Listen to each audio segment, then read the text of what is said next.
Bueno, buenas tardes. Se trata de hablar un poquito en general del libro que estamos presentando.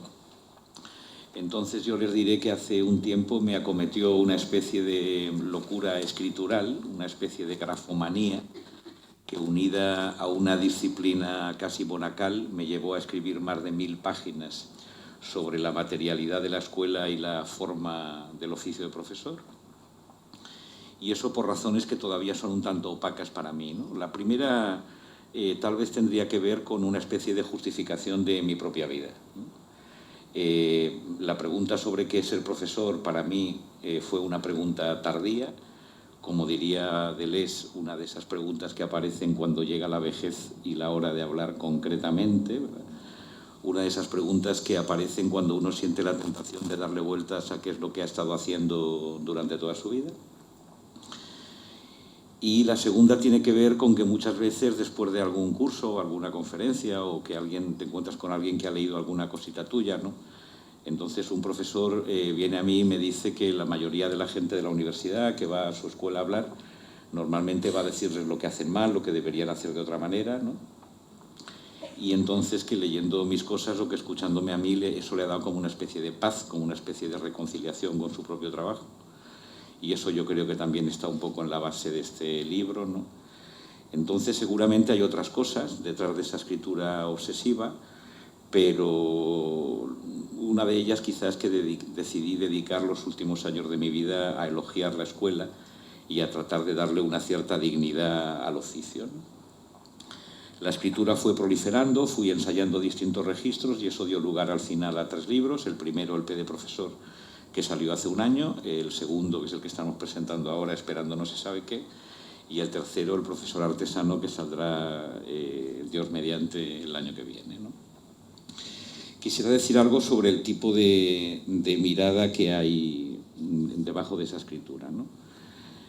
Bueno, quería decir antes también que eso de escribir más de 1000 páginas es cosa de otro tiempo. Tampoco es normal que una editora se dedique a publicarlas, por eso mi agradecimiento a Novedub, ¿no? Y estarán de acuerdo también en que eso también exige un poco un lector de otro tiempo, es decir, alguien que se disponga pacientemente a acompañar una escritura a veces morosa, a veces tranquila, digamos, ¿no? Que se toma su propio tiempo para desarrollar los argumentos, ¿no? La mirada sobre el oficio que hay en mis libros yo la caracterizaría así, ¿no? En primer lugar, es una mirada muy fenomenológica, muy descriptiva, muy atenta a la materialidad del oficio. La escuela es una institución muy hablada y muy poco mirada. Los profesores son personas muy analizadas, muy evaluadas, muy intervenidas, pero también muy poco miradas, como si casi todo el mundo supiera muy bien lo que deberían hacer, pero nadie se dedicara a mirar lo que hacen. Y digo a mirarlo, no a investigarlo ni a evaluarlo, ¿verdad? La segunda tendría que ver con una mirada amorosa. La escuela es una institución muy criticada y a los profesores se les dice también una y otra vez lo que deberían hacer de otro modo, y yo he preferido aproximarse amorosamente para mostrar la belleza de un profesor o de una profesora haciendo bien su trabajo. Luego hay una mirada también desde lo ordinario del oficio, desde lo que los profesores y las profesoras hacen todos los días. He huido por eso un tanto del profesor espectáculo, ¿no? O del profesor héroe, esos que dan para tantas películas malas, y he preferido mostrar al profesor trabajando todos los días en la humildad y la magia de su esfuerzo cotidiano, sin épicas, sin líricas, sin grandezas y sin solemnidades añadidas, ¿no? Es una mirada también desde la conversación. Es un libro muy coral, muy conversado, muy polifónico, está lleno de cameos. Hay uno muy bonito del abuelo de Daniel, del abuelo Nahum, ¿no? Por tanto, no se encontrarán tanto ideas o modelos sobre lo que es un profesor, sino una conversación sobre el oficio, digamos, que invita, por lo tanto, a entrar en la conversación. Hay una mirada también un tanto inactual, es decir, me ha gustado construir una figura del profesor en la que pudieran reconocerse los que nos han precedido en el oficio y los que tal vez nos seguirán, ¿verdad? En un momento en que todo se difumina y se desvanece, ¿no? He preferido buscar un poco lo esencial, que es lo que hace a un profesor, y qué es lo que hace a una escuela, ¿verdad? y por tanto no estar preso tanto de la actualidad, digamos, del momento en el que vivimos, ¿no? Aunque desde luego en el libro hay algunas consideraciones sobre el presente y pretende desde luego incidir en el presente, ¿no? Una mirada, por último, pensativa.